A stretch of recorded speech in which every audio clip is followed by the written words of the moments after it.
E vendo que ele estava morrendo, ele se desesperava, ele não conseguia aceitar a morte também. He could not grasp it. Ele não conseguia aceitar essa ideia. Talvez ele nunca tinha pensado sobre a morte antes. E agora vendo que ele é mortal, ele se surpreende.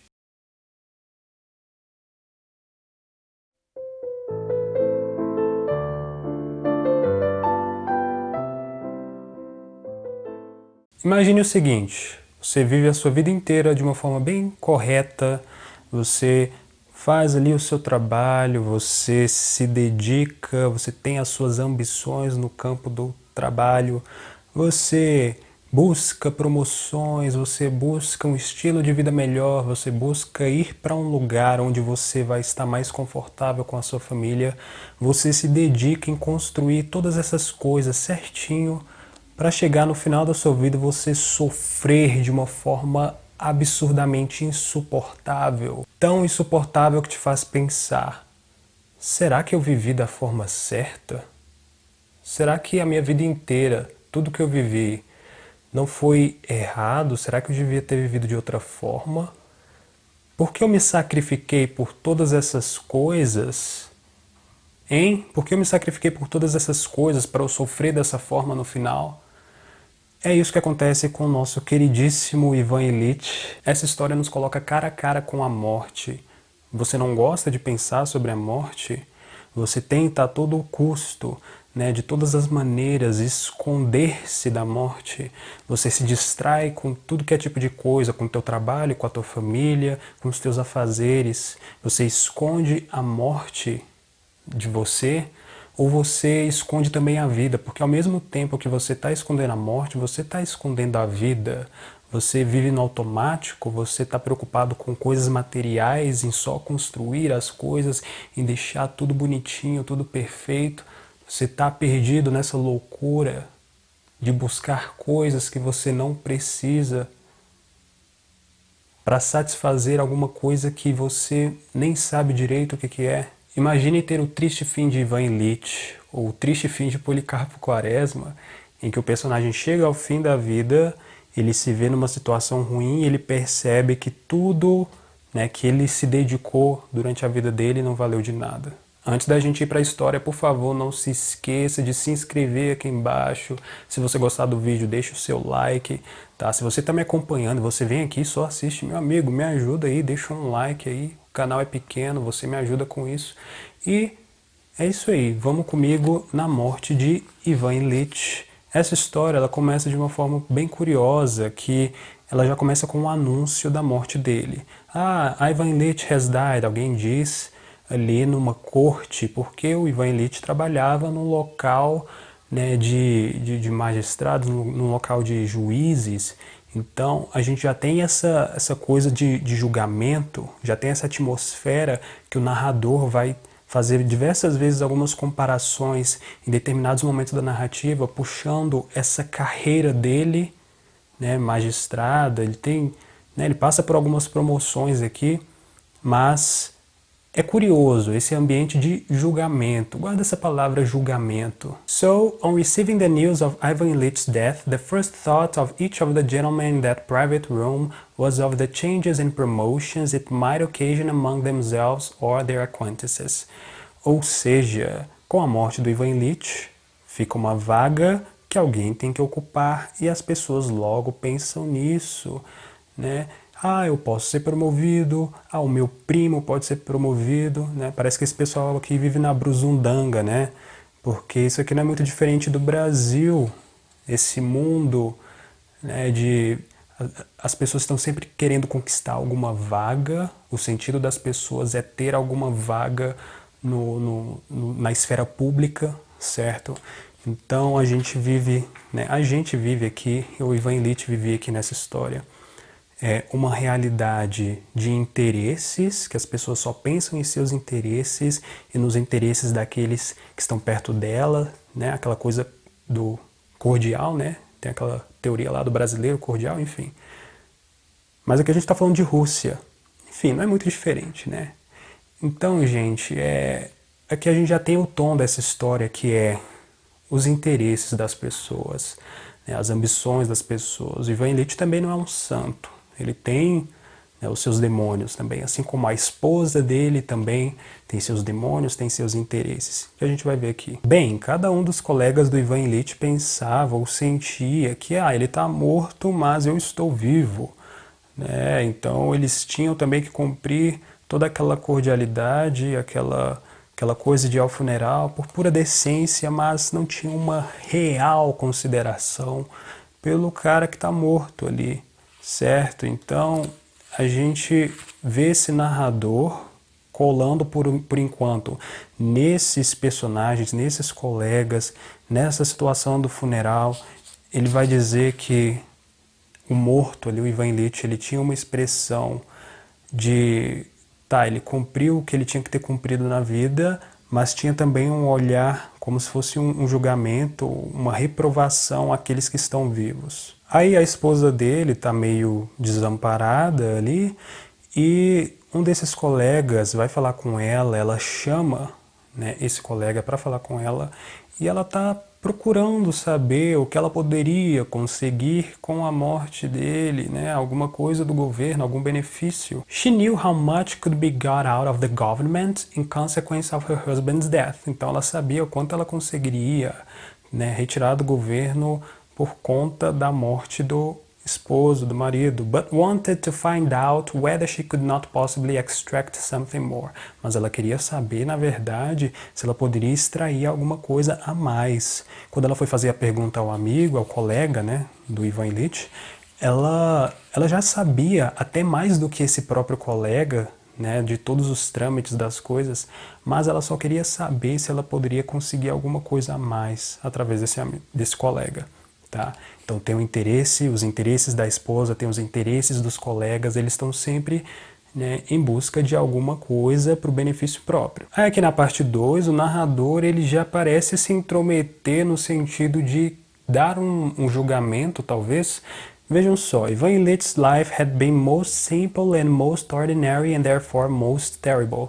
Então a vida dele tem sido mais simples, o mais normal, tá? Ordinary é normal, ordinário significa normal. E, portanto, mais terrível. Talvez isso seja um julgamento, né, do narrador. Se tudo foi normal, se tudo foi tranquilo, então foi terrível. He had been a member of the Court of Justice and died at the age of 45.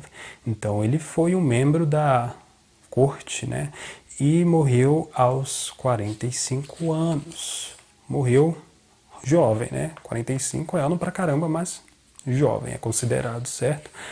Enfim, Ivan Ilitch never abused his power, ele nunca abusava do seu poder. E aqui a gente vai tendo algumas descrições de como era essa vida dele, né, no trabalho. E beleza, uma hora Ivan Ilitch iria se casar, e ele se casa com uma mulher chamada Fedorovna, Praskovia Fedorovna. No início é legalzinho, é bonitinho, é tranquilo, mas logo quando as coisas começam a mudar, quando ela fica grávida, ela começa a irritá-lo, ela começa a demandar toda a atenção dele, começa a ficar ciumenta, começa a xingá-lo, então ele começa a ver que casamento não é uma coisa tão legal assim. And his aim was to free himself more and more from those unpleasantness and to give them a semblance of harmlessness and property. Então ele vai se afastando da família no sentido de ver a relação com a família como algo só de, né, que ele tinha que cumprir, tinha que ser decente, tá? E também ele vai focando mais no trabalho. Então, cada vez mais que ele se afasta da família, ele vai focando mais no trabalho. Daí acontece uma coisa com o Ivan Ilitch que o desagrada bastante, que é ele não alcança uma promoção que ele julgava merecer, outra pessoa que consegue isso, e ele decide ir para São Petersburgo e ele vai tentar alcançar, né, um salário ali de 5.000 rublos, alguma coisa assim, e ele acaba tendo sucesso nessa empreitada de receber mais e ter uma vida melhor. Ele passou um momento no interior com a esposa, mas logo ele ficou depressivo, ele ficou muito para baixo porque o negócio dele era trabalhar mesmo a todo momento. Então uma vida calma não era feita para ele.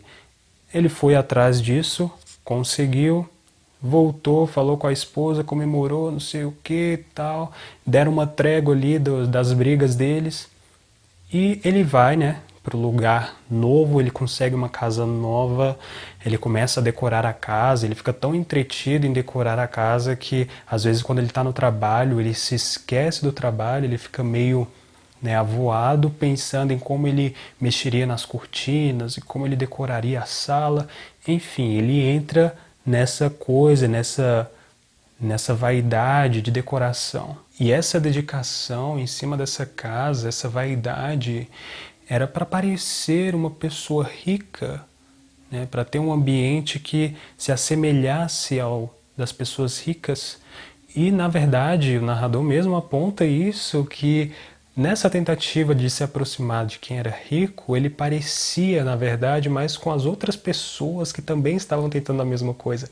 Então, várias pessoas faziam essa coisa que o Ivan Illich estava fazendo, de querer parecer uma pessoa mais afortunada, e, na verdade, né, estavam enganando a si mesmos. Imagine isso na cabeça dele quando ele estava prestes a morrer. Vivi uma vida de mentira, isso aqui não está certo.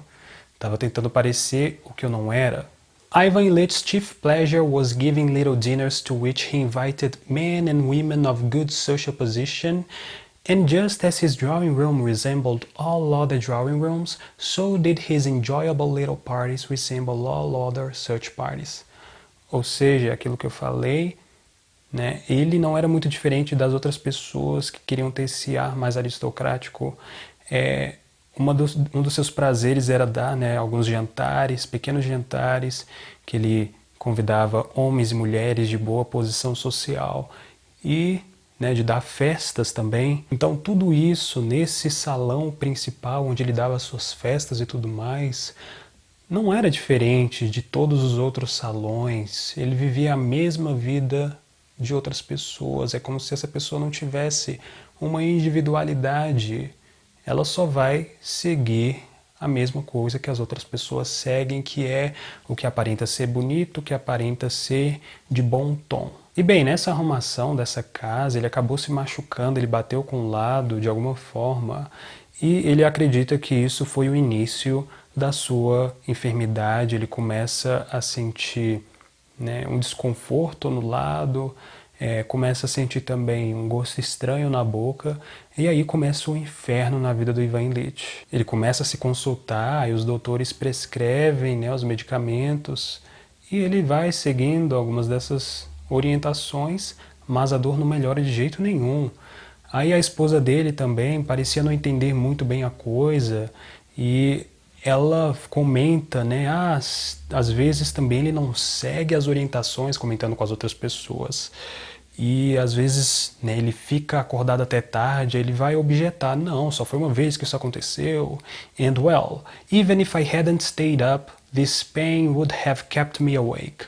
Então mesmo se eu não tivesse ficado acordado, ok? Stayed up, né, when you stay up, significa que você, né, fica acordado até tarde. This pain would have kept me awake. Essa dor teria me mantido acordado. E, gente, sempre que eu destaco alguma frase aqui, guarda isso, porque isso pode ser útil depois que você assistir uma aula que eu falo sobre esse conteúdo, por exemplo. Essa estrutura que eu acabei de marcar, eu gravei uma aula falando sobre essa estrutura. Então, note aí essas palavras, essas frases, tá? Às vezes eu não vou chamar atenção a elas, eu só vou deixar marcado, e você faz a associação aí, acompanhando as séries de inglês básico, intermediário, logo depois o inglês avançado também, enfim, tá? Vamos praticar com literatura também. E, ok, né? Ele vive disturbed, com essa dor aí, ele tá ferrado. Em poucas palavras, ele tá ferrado. A aparência dele fica um negócio horrendo, ele vai ficando mais cansado, os olhos sem vida. Tem até um evento que acontece de um tio ou um irmão, não sei, alguém da família dele vai até a casa dele, e quando ele olha para o Ivan Illich, ele tem uma surpresa, mas ele não quer tocar no assunto da aparência do Ivan Illich depois, para não ficar um negócio desconfortável. Mas o Ivan Illich escuta ele conversando com a esposa dele, né, e dizendo que esse homem está morto, né, não tem luz nos olhos dele.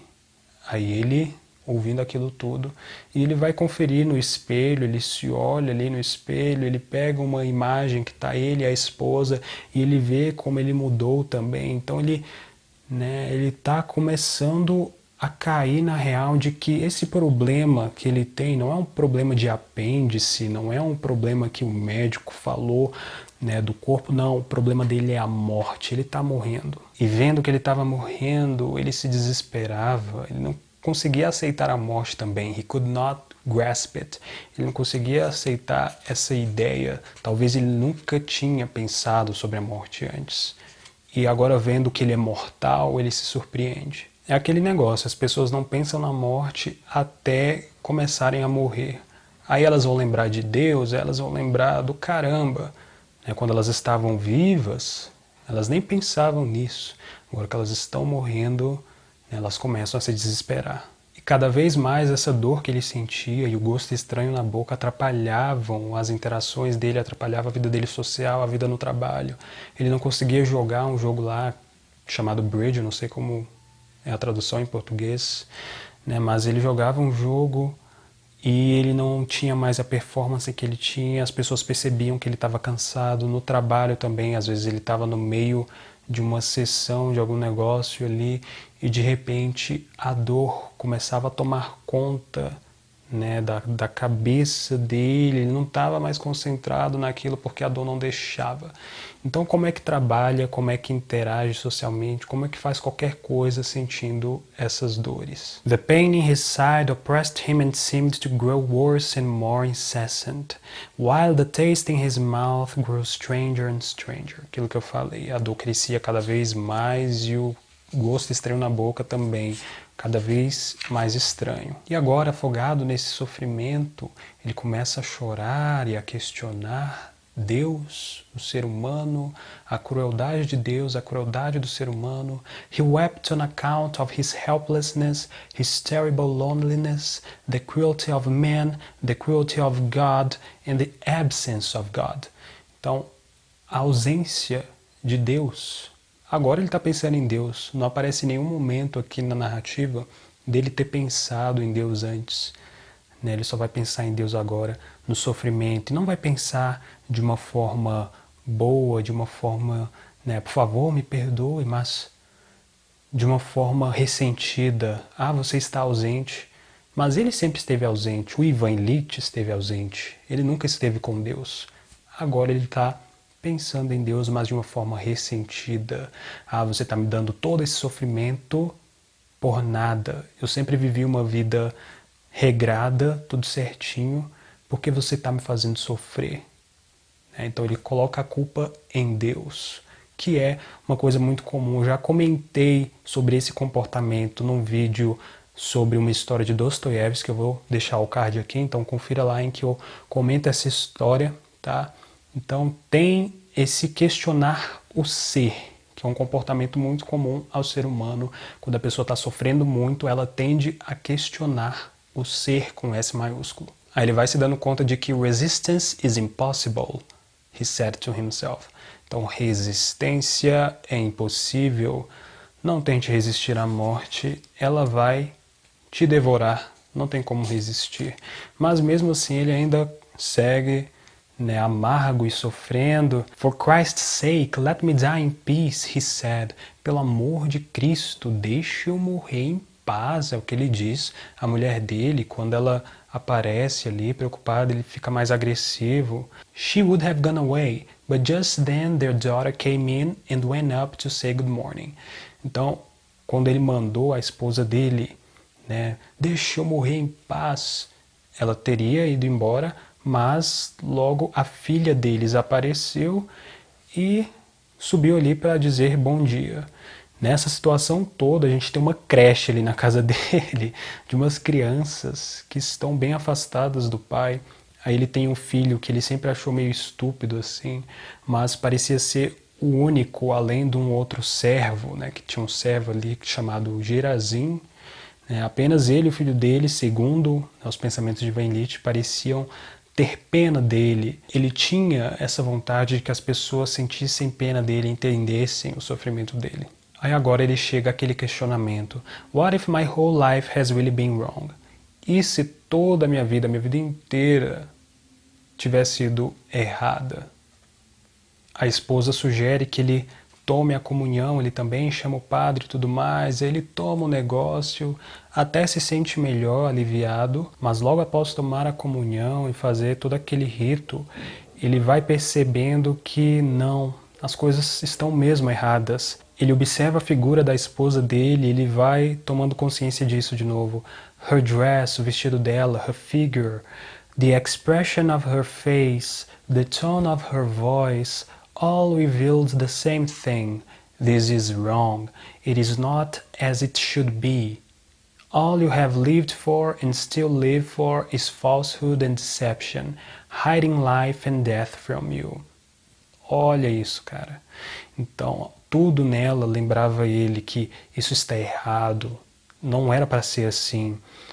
Tudo que você viveu, para tudo que você viveu e ainda vive, é falsidade. Então tudo aquilo que ele fez, né, a casa, o trabalho, tudo, principalmente a casa talvez, né, tudo isso era falsidade, né, era enganar a si próprio, né, que isso tudo escondia a vida e a morte dele. Então ele não teve um contato real com a vida, né? Todas essas coisas eram como camadas, eram como véus, né, nos olhos aqui do Ivan Illich. Enfim, ele está bem próximo da morte, ele passou uns 3 dias gritando, em desespero, né, de dor, ou não sei, parecia que ele estava preso em algum lugar na mente, mas o corpo dele sofria. Aí tem um momento que ele tem uma lucidez ali. He opened his eyes, looked at his son and felt sorry for him. Então o filho dele aparece ali, né, pega na mão dele, o menino está muito mal, e ele percebe isso depois e ele abre os olhos, olha para o filho dele e se sente, né, e lamenta pelo filho. His wife came up to him and he glanced at her. She was gazing at him open-mouthed, with undried tears on her nose and cheek, and a despairing look on her face. He felt sorry for her too. Então a esposa dele também apareceu ali e ele lamentou por ela, tá? Yes, I am making them wretched, he thought.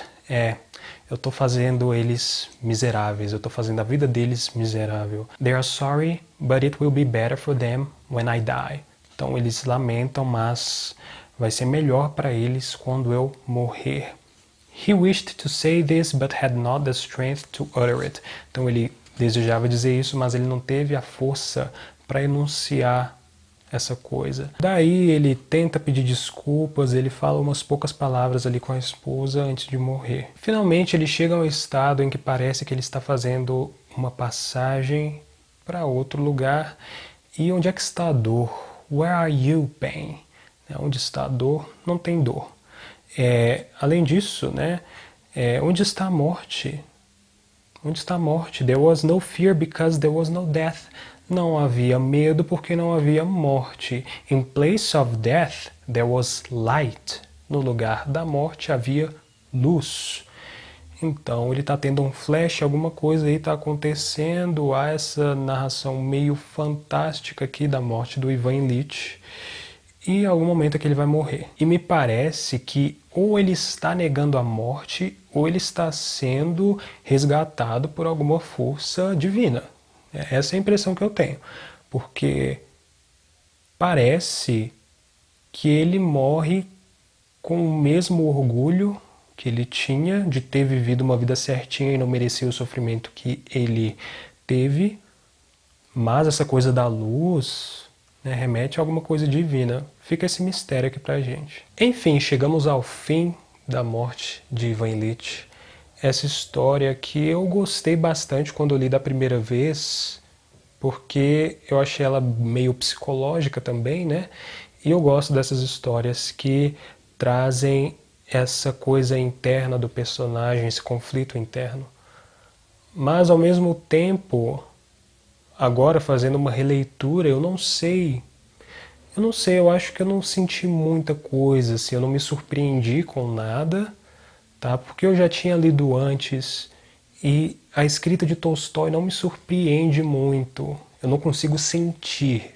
Às vezes eu gosto de ler para sentir. Quando eu sinto, eu sei que o negócio me toca aqui, que esse aqui é meu autor, essa aqui é a minha história. Eu não tenho isso com Tolstói, pelo menos não ainda. Apesar de ter lido Ana Karenina e ter gostado muito, muito, eu não sinto o que eu sinto, por exemplo, com Clarice Lispector e Dostoiévski. Eu até gostaria de saber se tem alguém que sente alguma coisa com Tolstói. Se tiver, por favor, me diga, tá? Enfim, essa história aqui é muito boa, ela nos traz essa reflexão sobre a morte, uma coisa que a gente sempre tenta evitar, mas não tem como escapar. Às vezes é bom você lembrar disso e perceber, cara, será que eu estou desperdiçando a minha vida numa coisa que eu não preciso, com coisas materiais, com vaidade, com luxúria, né, com todas essas coisas que não vão acrescentar nada na minha vida, eu vou morrer. Será que eu preciso mesmo de tudo isso? Será que eu preciso ficar me preocupando com a minha aparência, dando jantares e fazendo festas simplesmente para mostrar para as pessoas que eu sou uma pessoa legal, uma pessoa maneira? Será que eu preciso decorar a minha casa simplesmente por vaidade?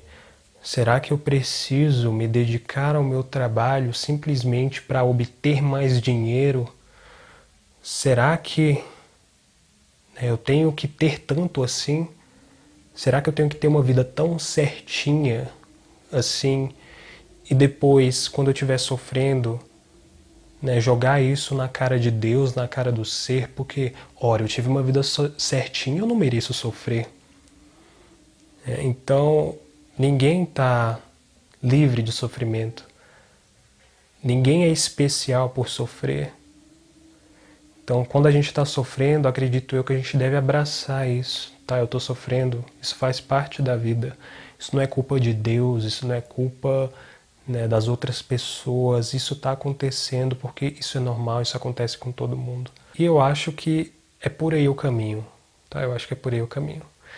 Enfim, terminamos aqui. Espero que você tenha gostado desse vídeo. Keep on rocking in the free world. Beijão. Deixa um like aí embaixo e peace out.